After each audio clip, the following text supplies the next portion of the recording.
Bismillahirrahmanirrahim. Değerli hayırseverlerimiz, Afrika Mali'deyiz. Yetimler Vakfı'nın her ay düzenli olarak yapmış olduğu yetim aylıklarından Eylül ayının inşallah aylıklarını biz buradaki yetim kardeşlerimize dağıtacağız. Allah-u Teala hayır sahiplerinden razı olsun. Yetimler Vakfı olarak bütün mağdur coğrafyalarda bizim bu tür insani yardım çalışmalarımız var, devam ediyor. Hayırseverlerimizin katkısıyla inşallah daha da güzel hizmetlerde bulunuruz. Bu yetim kardeşlerimizin ihtiyaçlarını gideren bütün hayırseverlerimizden Allah razı olsun. Buradaki kardeşlerimiz adına çok teşekkür ediyoruz kendilerine.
Bismillahirrahmanirrahim. Elhamdülillahi Rabbil alemin. Esselatu vesselamu ala seyyidina Muhammed ve ala alihi ve sahbihi ve sellem.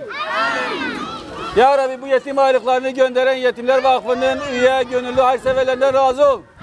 Amin. Onları her türlü kaza, bela, hastalık ve bütün musibetlerden muhafaza eyle. Amin. Hem dünyada hem de ahirette ne kadar güzel gelmekle nasip eyle. Amin. Evlerine, işlerine, ömürlerine huzur, bereket, ihsan eyle. Onlar razı olduğun kullarından eyle. Amin. Elhamdülillahi Rabbil alemin. Allahümme salli ala. Hadi. Yetimler Vakfı. Teşekkürler. Yetimler Vakfı. Allah razı olsun.